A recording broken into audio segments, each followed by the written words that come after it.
Everyone, welcome back. We've been taking a look at the rise of the French Baroque and their own unique individual style. And I wanted to start transitioning to the next generation of artists, which are starting to slowly transform into another style, what is known as Rococo.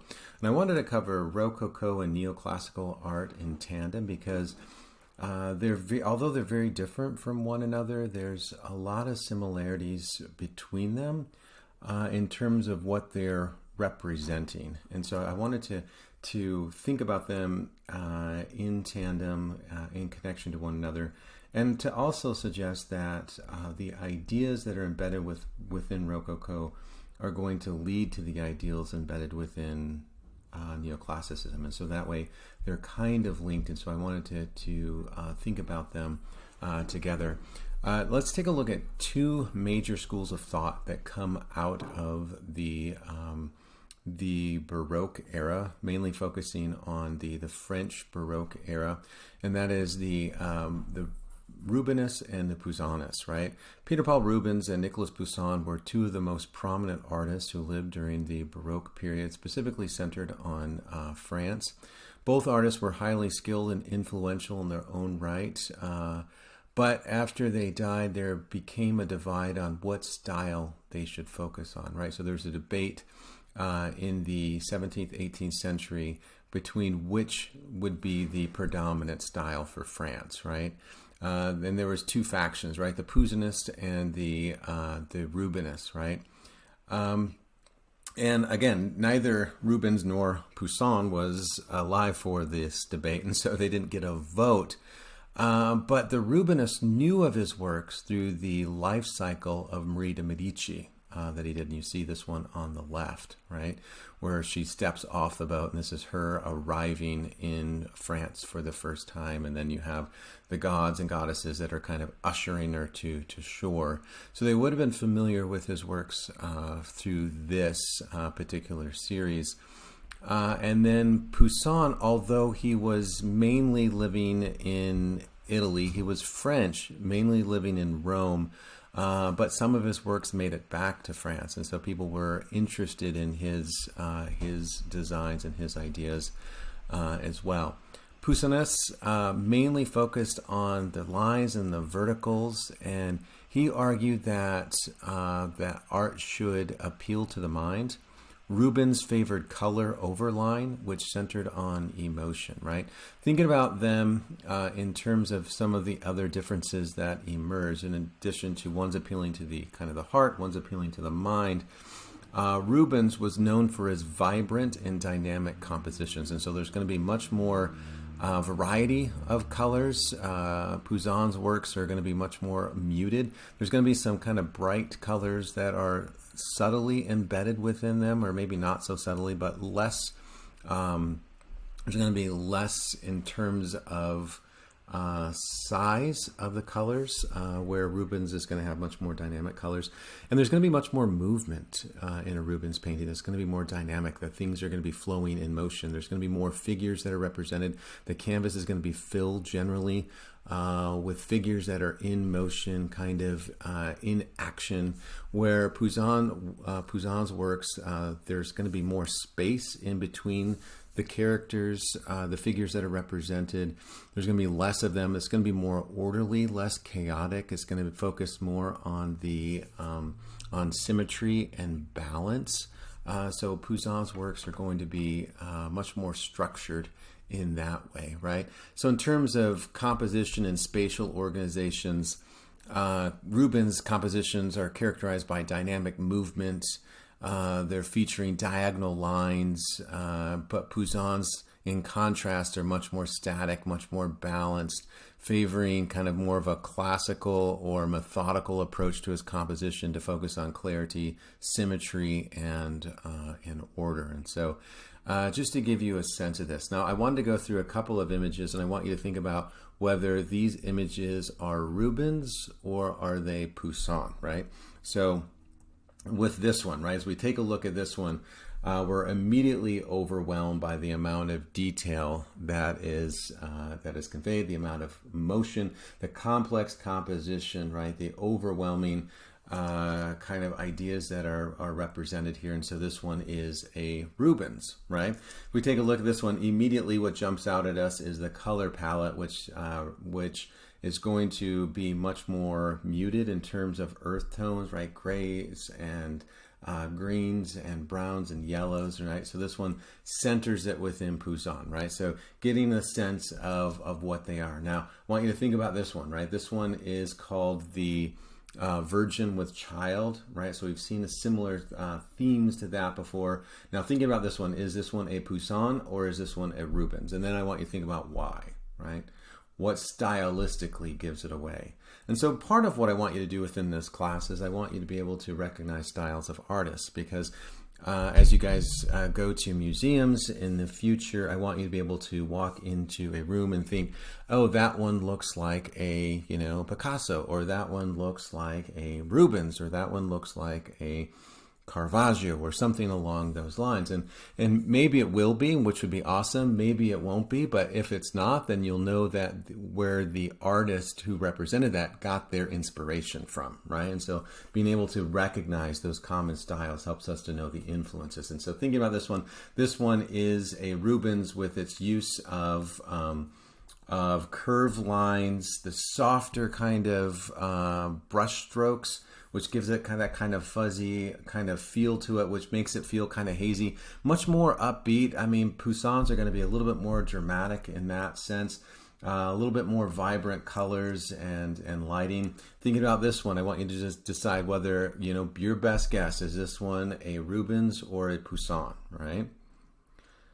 Now, if you suggested Poussin, you would be correct, right? This is Apollo and Daphne. We've seen this theme before with Bernini and his sculpture that's in the Borghese in Rome, where he's chasing her and she's running away and turns into a tree. And so here we see Daphne kind of running away and in the tree, right? Kind of foreshadowing her future. But as we think about the style of this particular work, right? The colors, the kind of the browns and the yellows, the kind of muted yellows give it away. And then just a few pieces of vibrant colors with the yellow and the red and the blue, right? Thinking about this work, is this one a Poussin or a Rubens? And if you guessed Rubens, you would be correct, right? Thinking about the curved lines is going to be emblematic. Kind of the brighter contrast of colors rather than the muted colors that we see with Poussin. The figures that are dominating the picture plane, the composition, and then also the motion, the dynamic motion of them. Think about this one, right? Is this one a Poussin or a Rubens? Right? And if you guessed this one is a Poussin, you would be correct. This is the Judgment of Solomon, where two women are fighting over a child. One woman lost her baby, and so she tried to steal another woman's baby, and they go before Solomon, who's the king of Israel at the time, and he makes the judgment, and he says, well, cut the baby in half and let both of them have half of them. And then the mother, seen here on the left, please says, no, don't cut my baby in half. And here's the guy getting ready to, with his sword, slice the baby in half. And this was just a test, right, to see who the true mother would be. The true mother would not want to see their baby cut in half. And then the other one, who lost her dead baby, is saying, sure, let's do this. And her whole argument is, if I can't have a baby, then I don't want her to be happy either. So then the judgment falls to the woman who stopped, who intervened, right?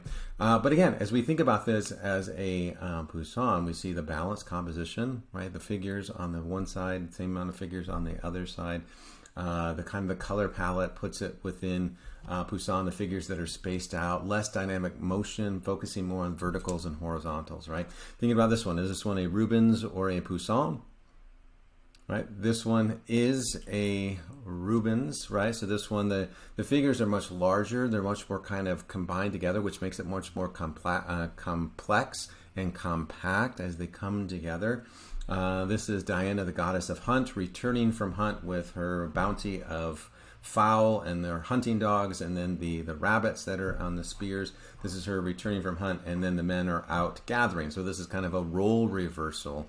But Rubens is demonstrating this kind of, vibrance and excess and all of those themes of the Baroque era, and then the dynamic movement of them sweeping in with their kill, and then the dogs kind of doing what dogs do, kind of getting in the way and smelling things. Right? Thinking about this one, is this one a Rubens or is this one a Poussin? Think about, the structure, think about the composition, think about the color palette, right? What gives it away. This one is a Poussin. This one, the subject matter of this composition is a little bit unclear. It's about the dance of the music of time, and that presumably is Zeus coming down from a cloud, right? So Poussin is heavily influenced by these classical ideas and bringing them back. And that's not to say that Rubens wasn't. He also was influenced by classical themes, but he has a different approach to them, right? This is much more orderly, structured. The figures have their own independent space between them, right? And then the color palette obviously places it within Poussin. Now, the reason why I wanted to focus on that is these two schools of thought go in different directions in terms of the next art style, right? Rococo is going to follow more of Rubens' style, focusing on color, focusing on grandeur, focusing on movement. And then the neoclassical style, focusing on structure, focusing on order, focusing on clarity, focusing on simplicity. That's going to be more of the Poussin style, right? So I wanted to frame these two ideas, or these two next art movements that are going to dominate the 18th century by focusing on those two major figures that are going to be influential, right? Some of the characteristics. And I normally don't do this when we are taking a look at an art movement or an art style. I just generally show you a lot of art, and then we get a sense of what all of the art is. And so I try not to put too many, strict labels that it has to have this or it has to have that. I just show you what the artists are doing. They're not thinking about those labels. Those labels are applied afterwards. I generally just kind of show you a lot of art and say, this is stylistically influential. The other artists are doing these kind of things. And then I show you some different kind of approaches to it. So we started with, for instance, with Baroque era. I showed you Caravaggio style. I showed you how it moved to Spain, and then it moved to Flanders and Holland. And then I showed you in France, we see a different kind of Baroque, right? The more grandeur, the more glitz, the more excess. And I think more often than not, when people think of Baroque, they're thinking of the French Baroque of excess rather than the more restrained Baroque of Caravaggio or what's going on in Holland. And so, but there's different kind of dimensions. Each era is going to have its own kind of, each region is going to have its own version of style to it. So it's complex, right? And so putting something down like this makes it a little bit simplistic, but it's just for our purposes. We're not going to delve into Rococo too much. We're not going to do a deep dive like we did with the Renaissance or Baroque art. So I'm just going to give you kind of a brief overview of some general characteristics, right? Generally, Rococo art is going to focus on luxury and opulence, and so it's going to take those French Baroque ideas. Sorry, it's a plane dive bombs over my house. It's going to take those French Baroque ideas and it's going to run with them, but it's going to be much more excessive, right? Or a much more about the an extreme version of this. Now, what it's going to do differently, though, focusing on that luxury and opulence that we saw with Versailles Palace, for instance, it's going to be less dramatic, less dark. And so it's going to start to change. And what happens is when Louis XIV dies, there was a growing desire to be less serious in art. So Louis XIV established the French Academy of Art and made France, kind of put France on the map as the cultural center of the world. And it's going to stay the cultural center of the world until after World War II. And then the cultural center of the world is going to move to New York City, interestingly enough. But he establishes France as the cultural center of the world, kind of moving it from Rome or moving it from Florence, where it was before, becoming one of the largest patrons of art history. But after he dies, right, there's still the French Academy out there, but the French Academy is like, he was such a serious kind of ruler. Let's do something a little bit different. So the art changes to make it much more about frivolousness, about life of luxury, life of excess, life of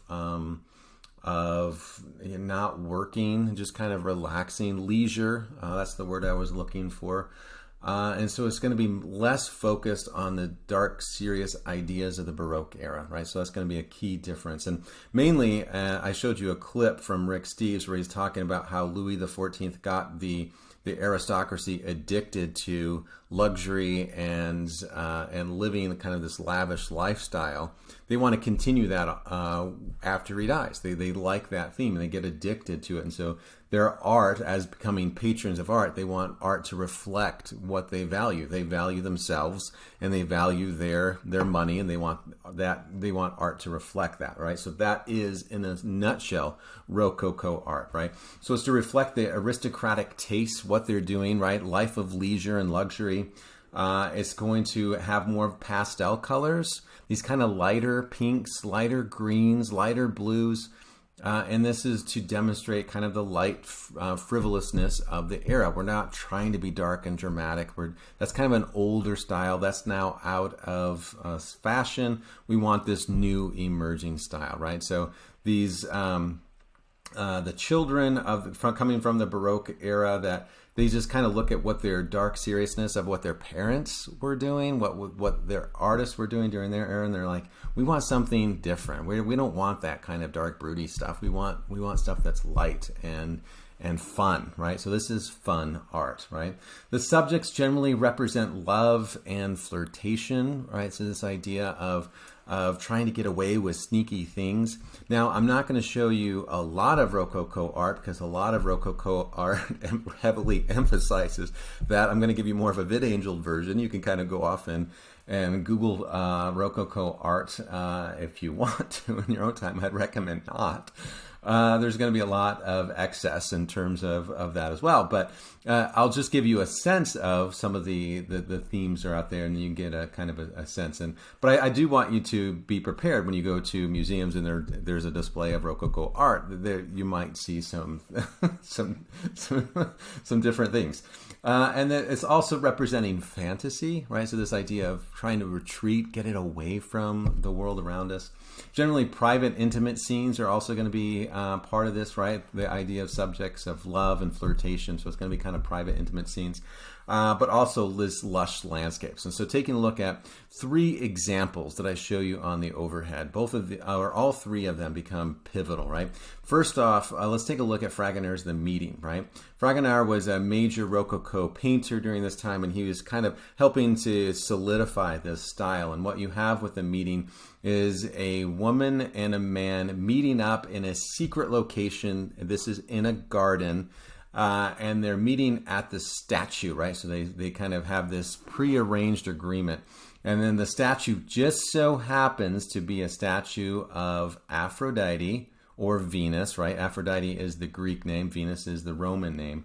And then Cupid or Eros, right? Eros is the Greek name, Cupid is the Greek name. And so both of them are symbols of love, right? Which contextualizes this kind of secret meeting. Now, both of them, as she's running to meet up with her love interest here in this secret meeting, she kind of turns, she hears a noise, she turns to see if they are getting away with it, right? And he kind of looks over her shoulder to see if she was followed, right? So this is kind of this secret meeting and to see if we can kind of get away with it, right? So in France at the time, and this is common throughout Europe, you didn't marry for love, you married for family alliances, political alliances, social alliances in order to raise above the social economic status.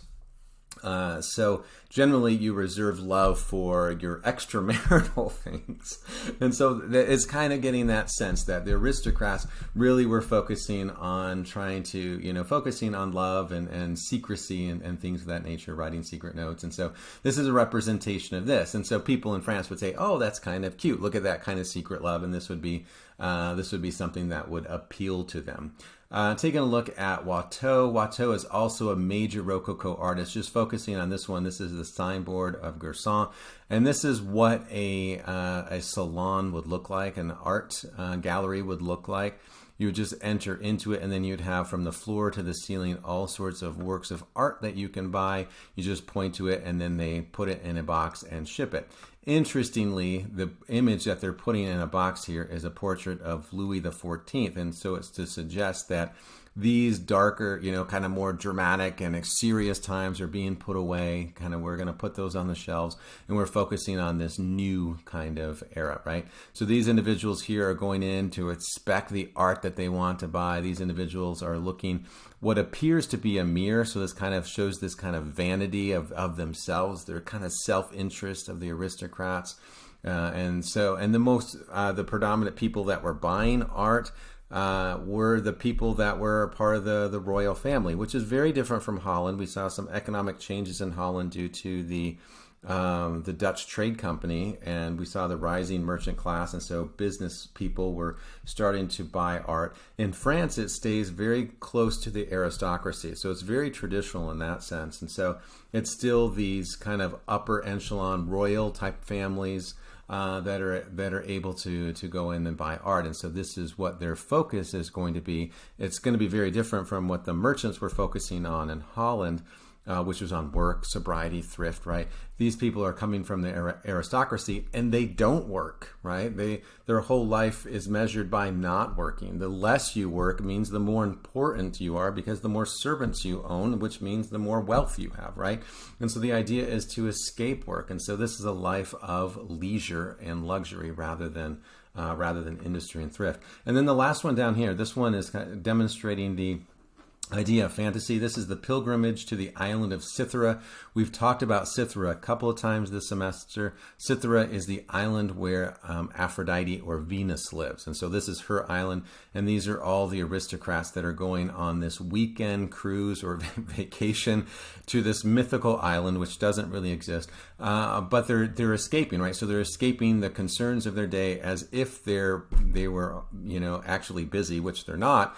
They're busy going to parties, but this is to escape the kind of the hardships of their day, of whatever that would entail, to go to a vacation, right? So this is kind of their traveling party to a vacation of this mythical land, where the pilgrimage to Cythera is going to be about love and flirtation and things of that nature. So these are some major themes of Rococo art. Similar ideas that we see here. This is another Fragonard image that represents the Rococo era. Notice the kind of the overabundance of the garden here. The garden, very similar to the meeting that we see, is very lush, which demonstrates this idea of fertility, growth, right? Love, things of that nature. So this is taken place inside a garden. There is a swing here. And this poor sap here, he holds a rope and he kind of pushes and pulls back, pushes and pulls back. And she's laughing and giggling. He thinks that she's laughing and giggling at him, that she's having a good time.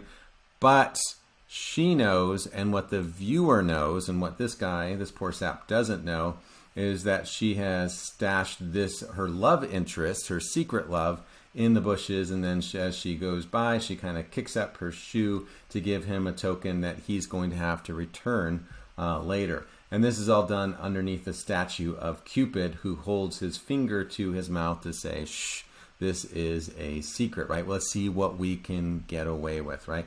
Now, the idea of these secret liaisons or secret meetings, they could only happen with the aristocracy. It was frowned upon for the commoner, but what we're dealing with here are the very wealthy aristocrats, the very wealthy royal family, and what they can do. And they live by a different set of rules. But what we can see with Frozen is they captured that motif, right? So they're influenced by that. So it's interesting to see these echoes, and the more culturally literate you become, the more culturally aware you become, you start to recognize some of these jokes, these inside jokes that are in TV shows or movies occasionally. This one's just kind of a simple one. Chardin was influenced by the what's going on in Holland in terms of the Baroque era, the idea of a windowsill, the idea of a still life, and we've seen that within the Dutch Baroque era. But this one's a little bit different. It's less serious, less kind of that morality tale. This is of an aristocrat who is not busy during the day, not busily doing work or anything, but it's not necessarily a condemnation of the lack of industry, the lack of busyness. This is more of just life should be a little bit less chaotic. This life should be there should be some downtime to life. And I think sometimes in the United States we kind of bristle at that, but maybe some downtime and some time off and vacation time wouldn't necessarily be a bad thing for the overall mental health of the United States. And so maybe there's something to this. Now, this is the extreme version of this, and so this is problematic because it's taking that idea to the extreme where they're not really doing anything, right? It's just this guy is blowing bubbles and that's it. But in Holland, this would be about the problems of living a life without being busy and doing all of the busyness. This is kind of celebrating that. The idea of people that are so wealthy that they can have time off, right? That they're kind of being glorified or becoming heroes in that sense. And this individual here, this young little whippersnapper, is kind of looking on is it my turn, right? Just innocent kind of soap bubbles. And then the mezzantin is similar to this. This is Watteau, and just representing the idea of a guitar player singing songs, right? The idea of merriment, the idea of, leisure. Very different from what we've seen with Caravaggio, very different from what we've seen in the North, where we see music, drinking, leisure associated with problems of vices and folly and leading to the destruction of humanity. Rococo is less serious about that. They're much more saying, you know what, let's take time off. Let's kind of enjoy life. Isn't life meant to be enjoyed rather than endured, right? But again, we have to remember that this is only for a select group of people, right? Not everybody can be able to have this time off. Most of society, 90% of French society at the time, had to become servants. And so the reason why they didn't have anything to do, the reason why they were able to live with luxury is they had everyone doing their laundry, cooking, and cleaning for them. And so they could then do these things. And so not everyone had the same time off. And so there is that tension there. And I like to take a look at Rococo in connection to neoclassicism, and that's going to lead to romanticism, because this is going to foreshadow some of the major problems that are on the horizon, right?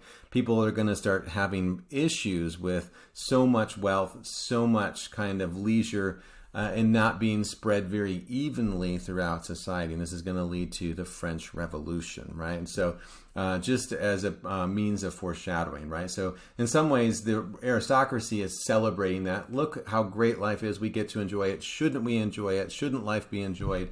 But on the other hand, what we don't see, and sometimes we need to think about what's not being represented, because that's also important.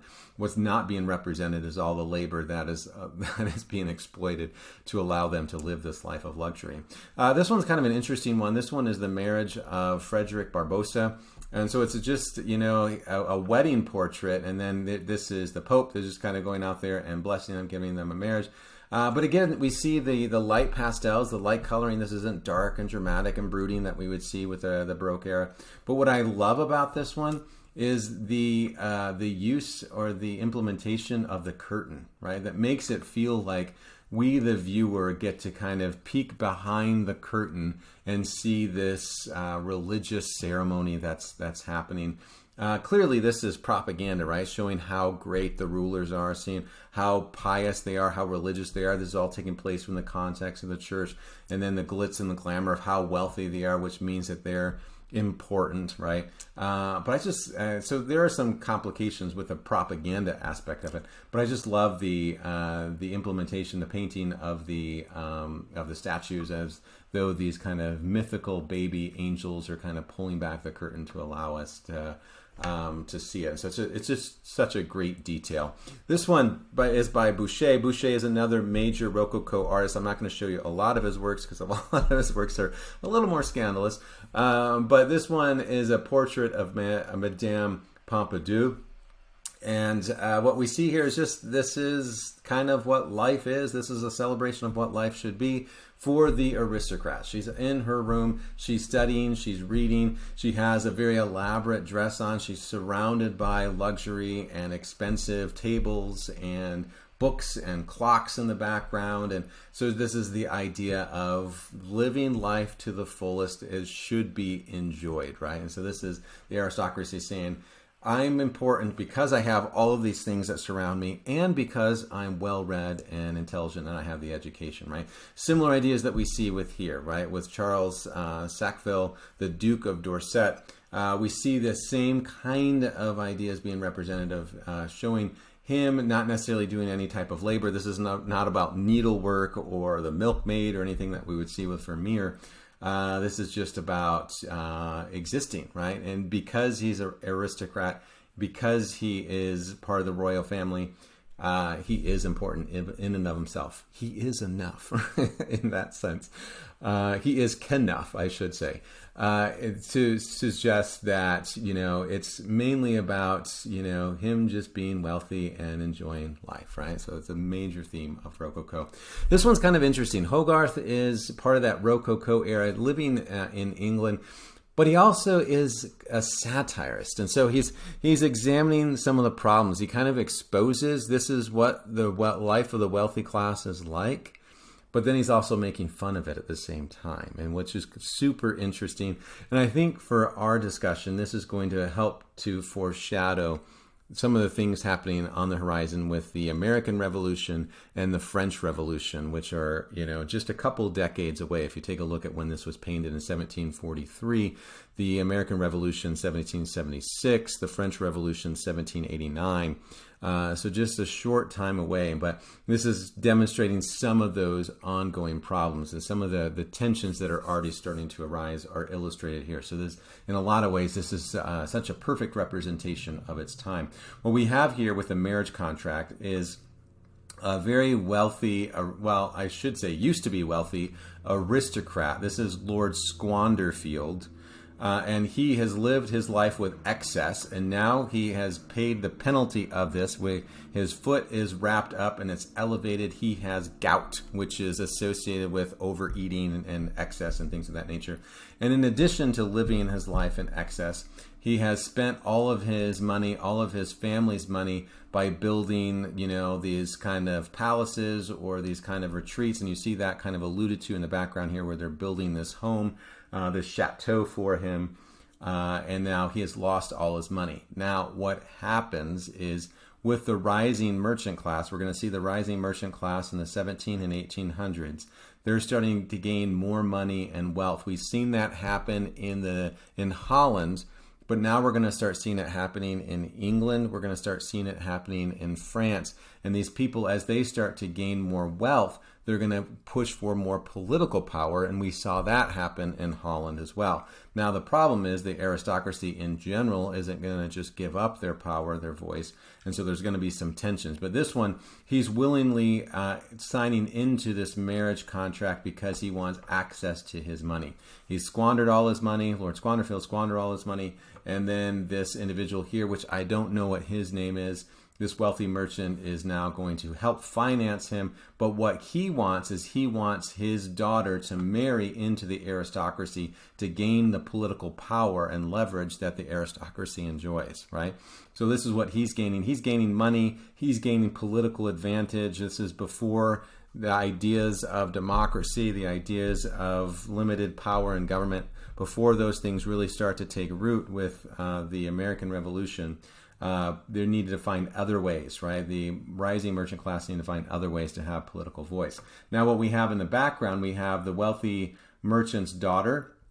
She is being wooed by this individual here. This is a lawyer, and his name is Lawyer Silvertongue, for his ability to his way with words, both in the courtroom and apparently with women as well. And then this is a wealthy aristocrat who's completely oblivious to what's happening over here.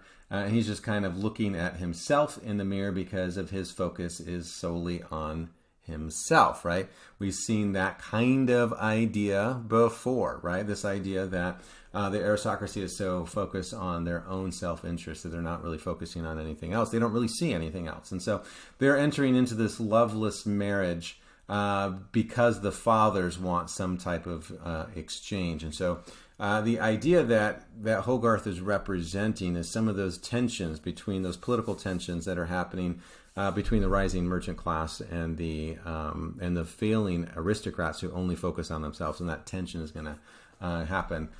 And it's going to particularly come to a head with the next generation, right? So it's kind of alluding to some of those elements that are happening. And so Hogarth is criticizing this whole thing, right? He's kind of making fun of it in a very gentle sort of way. He's kind of making fun of it. And I love this little detail here. Lord Squanderfield has his pedigree here, right? This family tree, and it all goes back to some medieval knight, right? So this is what makes him great, is this medieval knight who probably went on some crusade somewhere. Neoclassical art, very different, and I'm going to save this one for another lecture. I wanted to just demonstrate some of the major ideas of Rococo, and then we're going to juxtapose that with neoclassical art, which is going to be quite different, but similar themes.